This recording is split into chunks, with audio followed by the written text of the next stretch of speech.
the organising team, along with Emily and Naomi that are here this evening.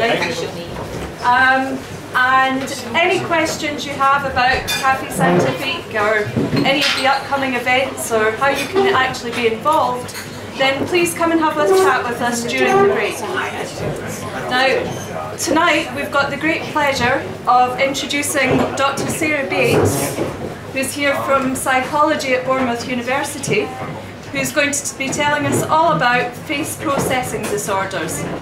And I'm not sure if I can talk for you, but I certainly can say for myself, I'm really interested in finding out what this is all about. So without further ado, I think we'll get going and we'll get the talk started. And please all give a round of applause for Sarah. Thank you.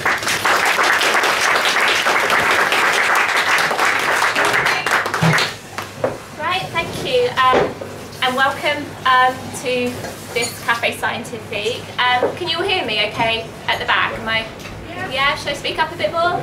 Yeah, okay. Used to microphones in our lecture theatres, so do shout out if you need me to raise my voice anymore. My slides, hopefully you'll be able to see from the back, but I've got a couple of demonstrations in there today that I might have to rely on you people slightly further to the front just to take part in, and we can explain to people further at the back what's going on. And apologies to everyone behind me, you won't be able to see at all. Okay, so I just want to start off with just making the point that face recognition is something that most of us absolutely take for granted, and it's quite surprising to us that some people actually struggle with this quite basic and everyday cognitive skill. So I put two images up there, and hopefully all of you can see straight away some facial image in those natural scenes. For some people, they actually can't see that. Probably most of you here today can, and hopefully you all can. And that just is to illustrate to you just what a fundamental skill this really is. So we've got a face silhouette in that tree there, and facial features outlined by the branches in that figure there. Now, what's also fascinating about face processing, and what many people don't realise, is we actually have specific skills that we use to process faces. Basically, what theory tells us is we use a specific processing strategy called configural processing, and we only use this strategy for faces, and we don't use it for any other types of objects. And what configural processing does is it allows you to see the features of the face, so the eyes, the nose and the mouth, and actually put those together as a whole. So you don't just see the individual features, but you see that component shape that they together formulate. Now, this is illustrated by one of the most perhaps famous demonstrations in the psychological literature, which we call the face inversion effect. Can anyone, perhaps those of you closer to the front, recognise this face? Yes. Yeah. And if I turn that face up the right way, it should become a lot more clearer to those of you who couldn't see straight away that this is actually our Prime Minister in that image. Some of you may not have been able to actually recognise that face in its inverted format. Now, the theory behind this is once you turn a face upside down, you can't use a configural processing strategy to recognise that face. So you can no longer use that very, very selective strategy that we've evolved for the recognition of faces to recognise an upside down face. And essentially what you're doing is you're using a feature by feature processing strategy as well instead, and you essentially treat that face as an object.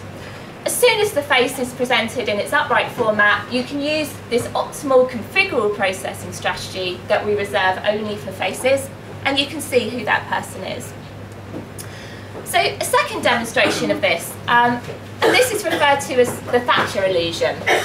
Okay, again, those of you closer to the front, can you recognise or see anything unusual about either of those facial images? A few people nodding. Anyone want to shout out? Eyes and mouth. Upside down? On. Upside down. Yeah, they are.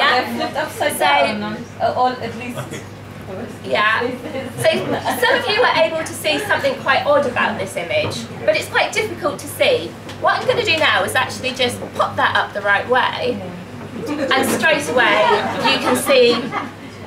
They always describe this illusion as this face looks more grotesque than that face, and then people point out it's Margaret Thatcher, and both images are grotesque.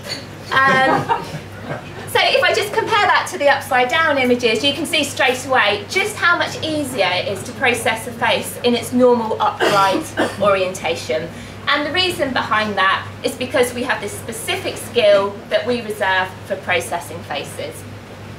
So this really illustrates to us just how important face recognition is to us as normal perceivers, such that we have developed these very specific strategies for recognising faces. Now, perhaps even more strikingly, and something that a lot of people don't realise, is we also have a very specific area of the brain that is responsible for face recognition. So this is quite a nice cut-off image of the human head. We have an area of the brain which is just behind the top of your right ear, and that's called the fusiform face area. And that's a particular neural region which is particularly specialised for face processing. And it's just highlighted here in this cut-off. And we have a second region which is called the superior temporal sulcus, which is more towards the front of the brain, which is also involved in face perception. So not only do we have these very specific perceptual and cognitive strategies for face recognition, but our brains also contain very specific areas that are responsible for face processing. Now, given that we have these particular brain regions and particular strategies, it would then come as no surprise to you that in some people, face processing can become impaired. And that may be because they have a problem or damage to that particular fusiform face area of the brain, or perhaps because their strategies that they use for face processing also become damaged. And this is a clinical condition which is known as prosopagnosia. Now, the term prosopagnosia actually comes from the Greek. Prosop is Greek for face, and agnosia means a loss of memory or a loss of knowledge. Okay. The lay term, or the more common term for prosopagnosia, is face blindness. So you'll also hear the condition referred to as face blindness amongst many people. Now, prosopagnosia is literally a loss of the ability to recognise faces. And it's hard for a lot of us to actually imagine what that might be like. What I'm going to do in some of my next few slides is actually share with you some quotes from people who suffer from prosopagnosia and try to really illustrate what it's like to live in a world where everyone's a stranger and you just can't recognise faces. Before I go on to maybe share some more of these experiences with you, I'd just like to outline the different types of prosopagnosia that can occur. Now, very, very rarely, the disorder can be acquired following brain damage. So this can happen at any point in a person's life. It can happen in the uterus, it can happen during birth, it can happen at any point during childhood, adulthood, or as part of the ageing. So it might happen following brain tumour, following a stroke, following a traumatic brain injury, infection of the brain, such as encephalitis, and so on. So when that key face area located just here receives some form of damage, that person will subsequently lose the ability to recognise faces. Now, this happens so rarely that we don't actually have a statistic for it, okay? And many people suffer from face recognition difficulties as a result of a brain injury that affects many other aspects of their cognitive processing. What we're particularly interested in as researchers is people who only have, they only lose the ability to recognise faces. And those are the people that we actually term to have acquired prosopagnosia. Now, there's also a developmental form of prosopagnosia, which is strikingly similar to the acquired form. This form, basically, we're not too sure why it happens in all people, but People with developmental prosopagnosia simply fail to develop normal face recognition abilities. So they've never experienced a brain injury. They tend to kind of report no abnormalities whatsoever during childhood. And what we've actually come to realise is 2% of the population suffer from this developmental form of prosopagnosia, which is 1 in 50 people. Now, I imagine we're not far off 50 people in this room, which kind of puts it into context. Perhaps one person in this room might have developmental prosopagnosia. I also saw a figure this week for an estimate of the prevalence of autism, which is at 1 in 88. So this figure of 1 in 50 for developmental prosopagnosia really says to us, although we don't recognise this and public awareness of this disorder isn't as high as something like autism, maybe many more people actually suffer from this disorder. Now, there's also a congenital form of prosopagnosia, and these are people who are very similar to the developmental prosopagnosics in that they've never had a brain injury, but for these people, the condition actually seems to run in their family.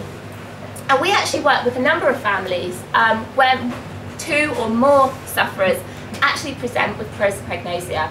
And that can be across generations, across multiple generations, and so on. There's actually a report in the literature of a prosopagnosic mother and father who married and had children, and they actually had 8 prosopagnosic children. That's quite an extreme example, and I haven't yet met another prosopagnosic couple who have married and had children. But there's very strong evidence out there that there does seem to be a genetic contribution in at least some cases. And work is out there actually trying to find if there is a particular gene for this condition. Now, prosopagnosia can also be a symptom in other developmental disorders such as autism. And if any of you have come into contact with people with autism, you may be aware that many of them actually do struggle with face processing. So many children with autism will also show symptoms of prosopagnosia or face blindness. But this often has a different cause to the people who have these much more pure forms. So in autism, it's much more likely that children are perhaps avoiding looking at faces. They have some type of social fear of faces, and that's perhaps what's giving them those recognition problems. So that just gives you an overview of the different types of face blindness that are out there. Now, this is one of my favourite slides, which I always enjoy showing to my students in my lectures. Rumour has it the famous author Lewis Carroll was actually prosopagnosic himself, and the story of Humpty Dumpty, as it appears in the Alice books, is perhaps one of the first documented cases of prosopagnosia, or an attempt to actually record the condition in the popular literature. So I'm just going to read you out loud this small excerpt from the book, and it goes, "Goodbye till we meet again," she said as cheerfully as she could. So this is Alice talking. "I shouldn't know you again if we did meet," Humpty Dumpty replied in a discontented tone, giving her one of his fingers to shake. "You're so exactly like other people." "The face is what one goes by generally," Alice remarked in a thoughtful tone. "That's just what I complain of," says Humpty Dumpty. "Your face is the same as everybody has. The 2 eyes," and he marks their places in the air with his thumb, "the nose in the middle and the mouth under. It's always the same. Now, if you had the 2 eyes on the same side of the nose, for instance, or the mouth at the top, that would be of some help." Now, this is actually a really nice illustration of what it's like to live with prosopagnosia. People with prosopagnosia can see the face normally. They see the 2 eyes above the nose, above the mouth, but what they can't see is how different faces actually differ from each other. So those very fine differences between us, which to most of us are so obvious and are so easy to process, people with face blindness just can't see those fine-grained differences that distinguish us as individuals. Now I'm going to move on now to actually talk about the experiences of some people with face blindness. And some of these quotes are actually come from people that we work with in our lab at the university. First of all, this is one quote that is from it's from 1883, and it's one of the first actual official cases as reported in the scientific literature. And it's probably one of the most described experiences that are out there. So this is where a prosopagnosic gentleman apologised to a man who's coming towards him in a hallway, feeling he had got in his way. He apologised to the stranger, only to subsequently realise he was actually talking to a mirror, and the person he was talking to was actually his own reflection. And this is just quite a striking case of how this man actually failed to recognise his own face. So he didn't realise that the person coming towards him was actually his reflection in a mirror at the end of the hallway. Coming back to the modern day now, and this is one from one of our American participants. And this is described by the wife of the particular gentleman who has prosopagnosia. And what she said was, when shopping, he would wait for me outside the shop. I suggested he might recognise me from my height, from my glasses, from the shape of my coat, from my shoes, or by my handbag. But he actually never spots me, and I always have to call out to him to show him where I am. Once he tried to be very clever and began helping to unload a trolley at the checkout, much to the surprise of the lady, who must have been mystified by his apology. "I'm very sorry, I thought you were my wife." Now, very nice for this lady to obviously get extra help when she's doing her grocery shopping, but she was taken by surprise. This quote, although it's very nice in illustrating kind of some of the more funny sides of prosopagnosia, some people actually do very, very well in getting by in everyday life, and they will use things like height and spectacles and clothing as cues to recognition, and they become very, very good at it. So a good analogy is when you think of blind people. So blind people start to use other senses, and they actually start to compensate for their blindness and use other means and other strategies for recognition and to get by in everyday life. Now, I've heard the most fascinating techniques that some prosopagnosics that we work with use, and one of the more recent ones we heard was a lady who actually uses wedding rings to identify different people. Now, that's absolutely striking because wedding rings don't differ that much. I mean, you know, you get some small differences perhaps in size and in type of wedding ring, but this particular lady became so good at using wedding rings, and she said it's one of the most stable features you can actually use to identify a person, because people don't tend to take off their wedding rings. They're always there. Other people use hairstyle and clothing, but these things actually change, and they can change on a day-to-day basis, and sometimes when you're not expecting it. So the particular example of the wedding rings was something I thought was a particularly clever strategy. Another anecdote now, and I'm going to move on to some more, some sadder examples now, just to really illustrate how this disorder can affect people's everyday life. So this is from a young man with prosopagnosia. So he was on a hike with about 20 other guys. The group spread out along a trail, and I talked for about half an hour with a guy in blue jeans. We parted, and after about 15 minutes, I began talking to a guy in red shorts. So you can see he's using the clothing there to identify the different people. When I started the conversation with the usual introductory questions, he gave me a strange look and said we'd just talked before. I denied having ever seen him before and mentioned not having talked to anybody wearing red shorts. He then said it had gotten warmer and he had ducked into some bushes to change, and he then recited back the contents of the conversation that they had just had. Okay.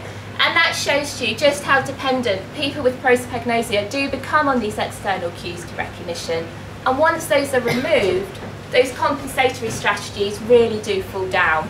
And these people are at loss. They don't know who the person is that they're talking to. So moving on to talk about the more psychosocial consequences of prosopagnosia. If you can't recognise people, you feel like you're socially inept.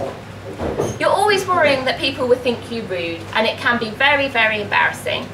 I remember going to a job interview, and the dark-suited man who'd been interviewing me left the room, and when he came back, I picked up the conversation where we'd left it, not realising it was a completely different dark-suited man. I didn't get the job.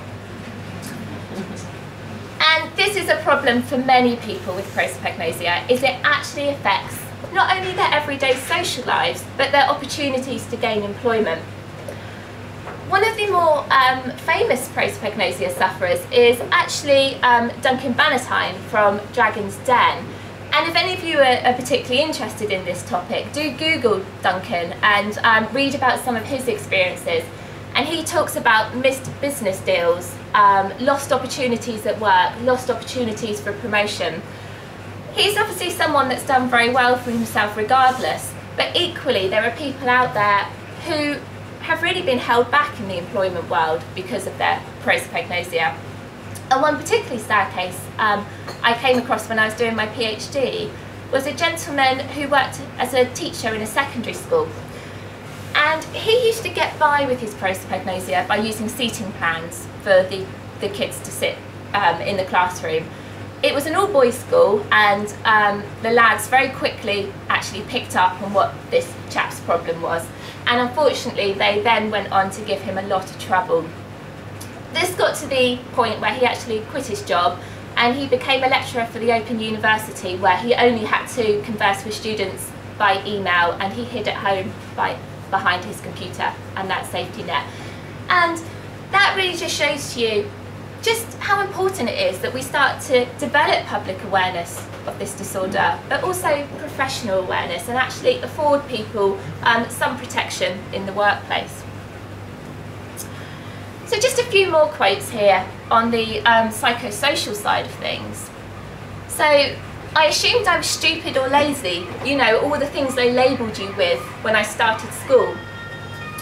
So often people with prosopagnosia actually just think they're stupid because, should I wait for that siren to go? Oh, it's gone. Often that's what they get labelled with. They get labelled as being uninterested. They don't like to interact with other people. Perhaps they're just stupid because they show such little interest in other people, but actually half the time they don't know the person in front of them. They don't know who they're talking to. This one was from a gentleman who featured on a BBC documentary we did a couple of years ago.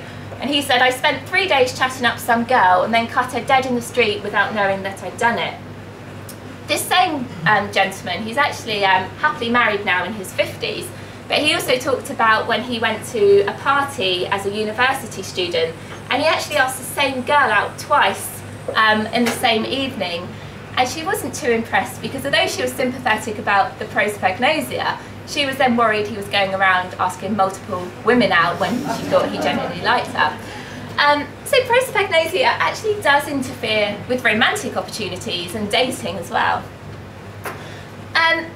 And this last quote, prosopagnosia makes me less interested in the social events, in the partying, in the getting to know lots of new people, because it just gives me a whole new set of things that I just get wrong. So many people with prosopagnosia actually do withdraw, and they do hide away. They don't go out and search for social interactions. And it's very sad really, because one of the major reasons why people explain to me that they do that is because people just don't understand. If they come out about being prosopagnosic, people just laugh at them. There's not enough public awareness of the disorder out there. And I want to move on now to actually talk about prosopagnosia in children. And this is an issue in the last year that within our lab at the university we've become particularly more and more concerned about, particularly as we've been having increasing numbers of parents contact us who are worried that their young children might have prosopagnosia. So we've been working with children as young as 4 years, right up to teenagers and then obviously leading into adulthood. Now, prosopagnosia in children is particularly worrying, and for a whole host of reasons that we've been discussing recently. First of all, the state of the UK education system is that all children wear school uniforms. For a prosopagnosic teacher or a prosopagnosic child, that gives you very little scope to recognise your peers or the other children. So with our school uniform rules at the moment, we don't encourage eccentric hairstyles, jewellery is banned in most schools, Girls are encouraged to tie their hair back. Any of these cues that would normally help with identification are actually removed. And what we tend to see, and what often alerts parents to the fact that their child might have face blindness, is an initial period of social withdrawal. And we want to know what's actually underpinning that and whether face blindness could be a reason. Now, we've recently been working and filming a documentary for CBBC, which will be screened in a couple of weeks' time. And one of our teenagers with face blindness was particularly keen to put her story out there. And we supported her with this, and CBBC came in and we did some filming at the university, and they were following her in her everyday life. And some colleagues of ours over in the United States actually did something similar with a male teenager of the same age. Now, when we were discussing our documentaries at an event a few months ago, it was actually, the point was raised to us that perhaps we shouldn't be putting these children out there in the media. Are we actually creating a stranger danger problem, and are we opening up by exposing these children's identities to people who might potentially want to harm those children? And this has become more and more clear to us as we hear more anecdotal evidence from families that we work with. And we're hearing stories of young children who come out of school and they get in the wrong parent's car. This is particularly concerning. We have had several stories from the other side where we've actually had the parent is prosopagnosic, and there was one lady who actually tried to collect the wrong baby from nursery. And the mother was absolutely mortified, as you can imagine, that this would happen. But schools and nurseries aren't aware of prosopagnosia. They don't know that this exists. What if the teacher's prosopagnosic and you're taking a class on a school trip? That person is responsible for the safety of those children. What if the child's prosopagnosic and on that school trip they get lost? So we're being kind of faced with a whole load of ethical issues now about what we're going to do as we work with children with prosopagnosia, and to what extent do we actually want to put the identity of any children out there in the media. Now, the media is currently treating this as a really hot topic, and we get invitations on a weekly basis to actually put forward some of our research participants for articles in the paper. And it's something that we're really starting to question our policies on. So let's just look at a couple of quotes from parents of prosopagnosic children to really illustrate these points. So teachers often asked my son to hand out homework and would send him to deliver messages to specific people, ask him about schoolwork outside of the classroom, etc. And all of this is very, very confusing, stressful and embarrassing for the child. Team sports in PE and school trips are a disaster, and they're very detrimental to his social skills, his self-esteem, and potentially very dangerous. So quite a nice summary there of some of the safety aspects. And this is one quote which often I come back to whenever I try and illustrate how socially isolating prosopagnosia can be for children. Prosopagnosia explains why Joey's never been able to recognise neighbours, friends and family members. It explains why Joey, my warm, friendly little boy, has only been able to make one friend at a time. It explains why, out of all of his preschool class, the only child he ever knew by name was Abby, who was the only Chinese child in the class. So all the other children were Caucasian, and this young child, his only friend was the Chinese girl, which was the only one he could actually recognise and reliably identify on a day-to-day basis. So it has real effects on children's friendship circles. What we've also seen over the last few years is some children with prosopagnosia have been misdiagnosed with autism. And that's because they show behavioural and social symptoms such as this, and they start to socially withdraw. And the obvious interpretation of that is perhaps the child is on the autistic spectrum. There's two examples over in Australia at the moment where they retested two young children who had been diagnosed with high functioning autism, and it turned out that their only problem was prosopagnosia. So they had been misdiagnosed. Now what I'd just like to do in the final section of my talk is just tell you a bit more about the actual research that we're carrying out at the university. And we're very, very motivated to find out more about what's underpinning this condition. And also we're working at developing treatment or training strategies where we try and improve face processing in adults and children with the disorder. Now there's several members of my research group in the audience today who all contribute to the work that we do.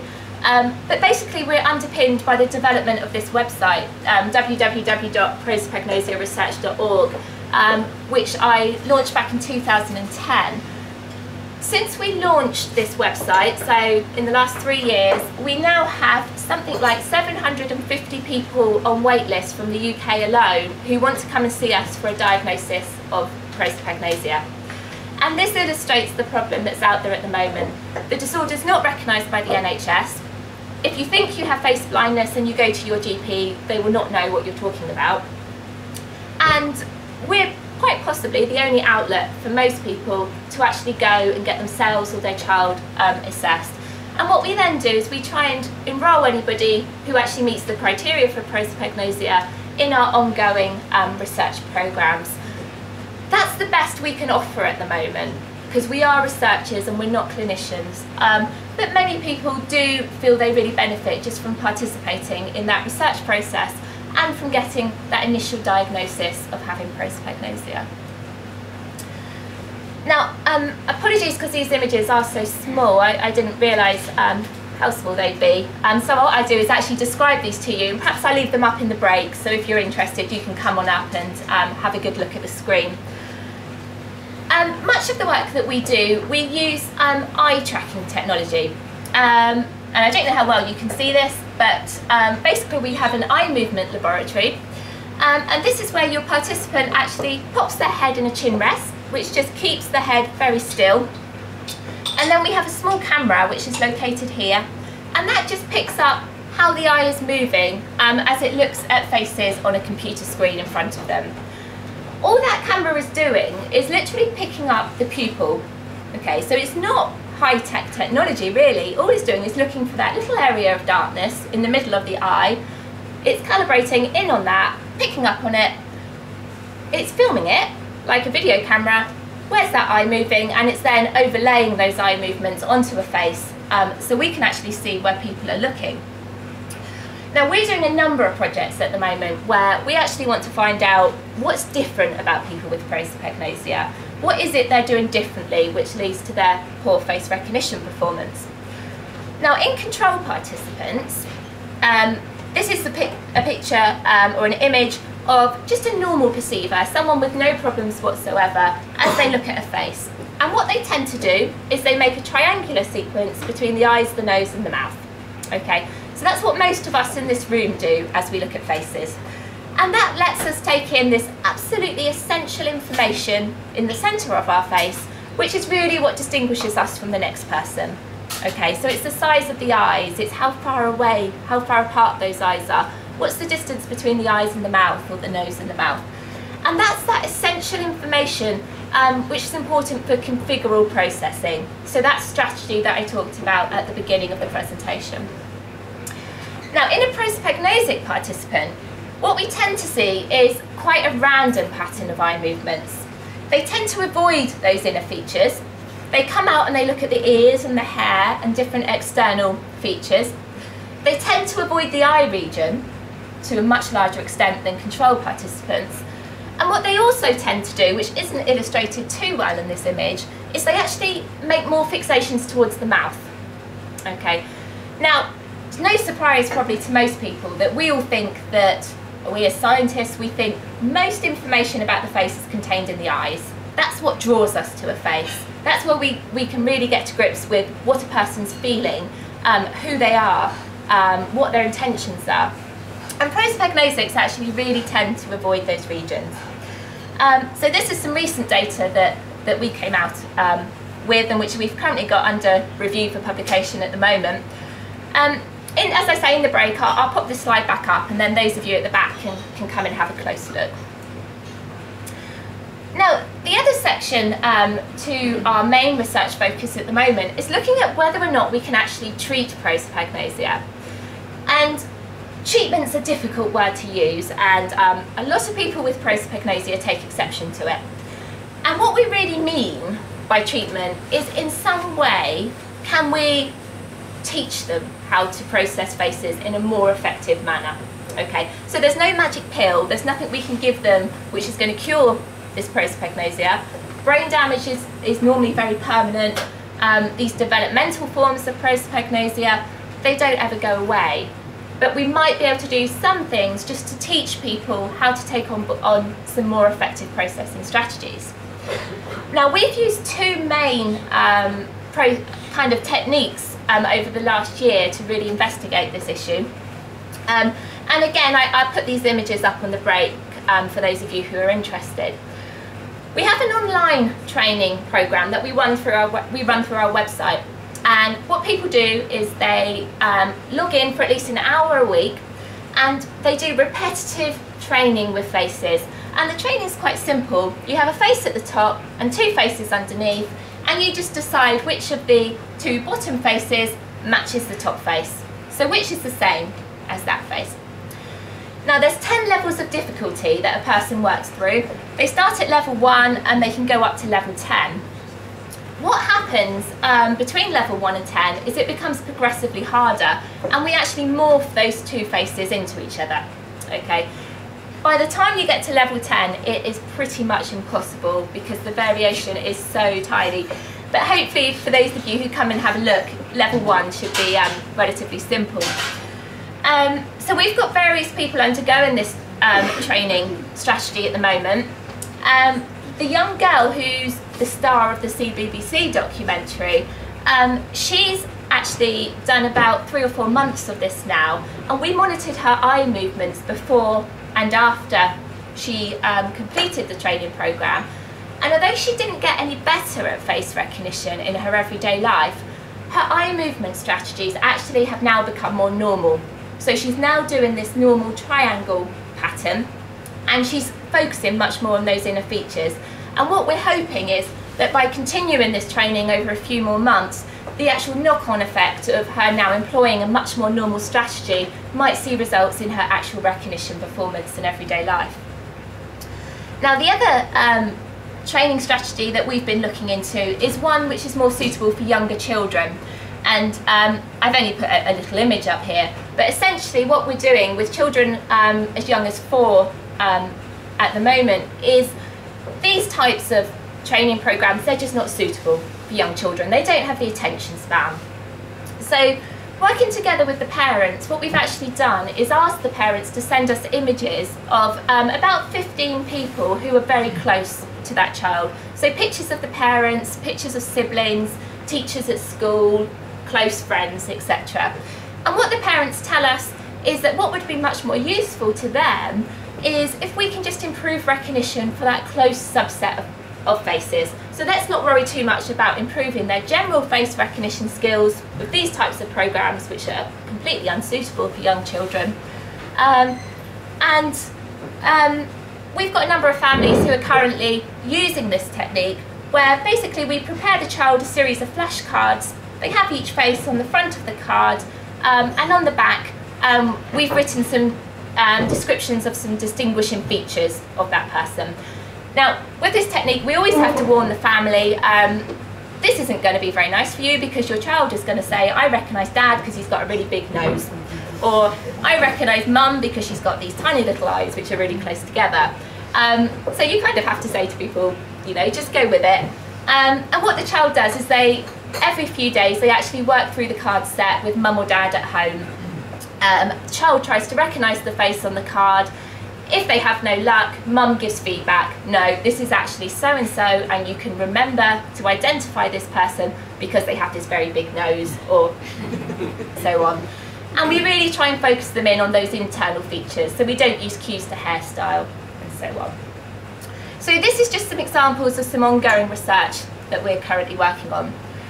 I just want to finish off my talk with just showing some really interesting data which has just been accepted for publication that's come out of our lab over the last year.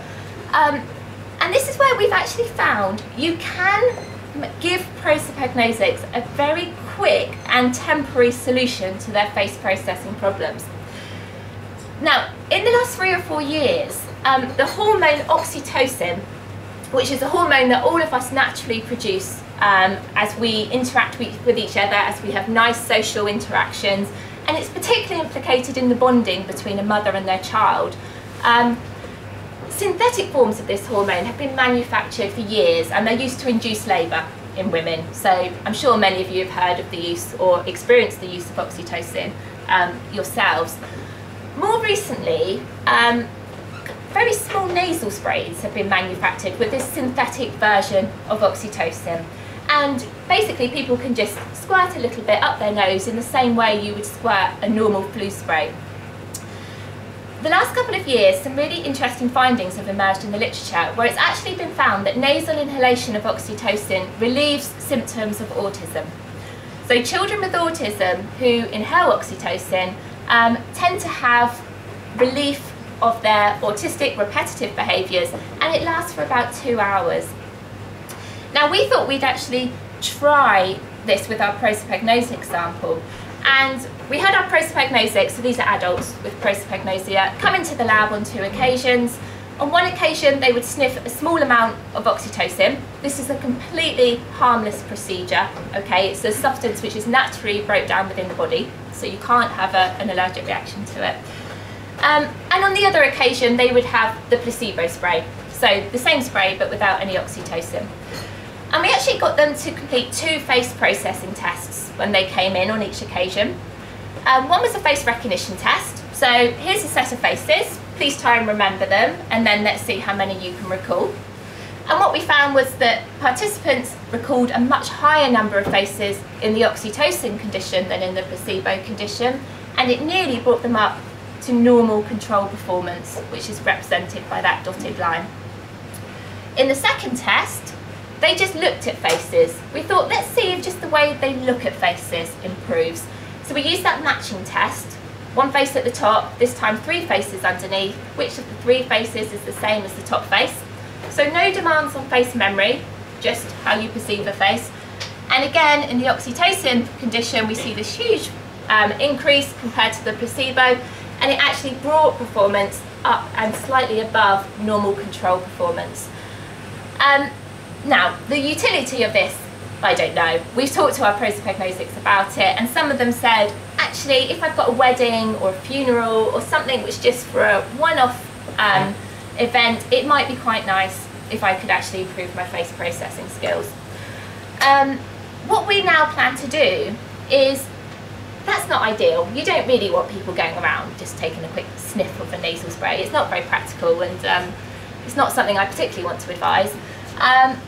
But what we're investigating at the moment is what happens if we combine this technique with one of our training programs. So what happens if while someone's undergoing training, they sniff oxytocin at that point in time? What might happen then is the effects of training are actually much larger than someone who just completes the training under normal conditions. So maybe the effects of training will be longer lasting and just have a bigger effect, if you like. And that would be more useful to people with prosopagnosia, because we won't be saying to them, go around and sniff this every day and you know, you'll be fine. But actually just use it on a kind of recommended level, combine it with the perceptual training, and let's see what happens. And this is data that we're collecting at the moment, and we're waiting to see. So it's watch this space. So I'll sum up there. I expect you're all ready for another drink. I've got my contact details up here as well. If you wanted to check out our website, also our email address. We're on Twitter, as I think most people have to be these days. Our CBBC documentary, if you're particularly interested in this area, it will be shown on Tuesday the 26th of March at 5:45 p.m.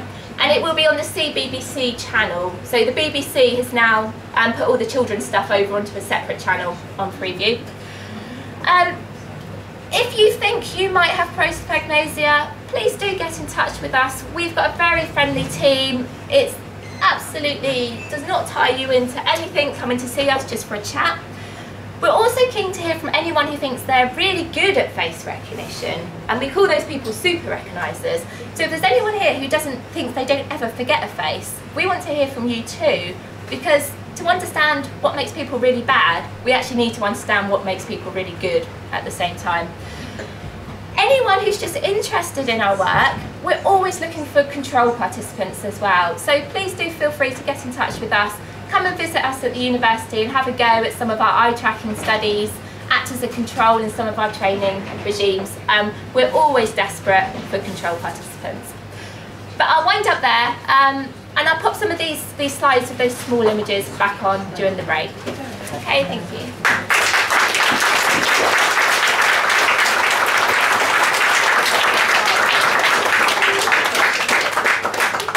Thank you very much, Sarah. We'll take a quick 15-20 minute break.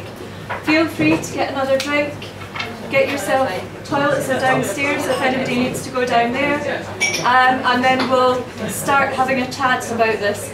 Also feel free to tweet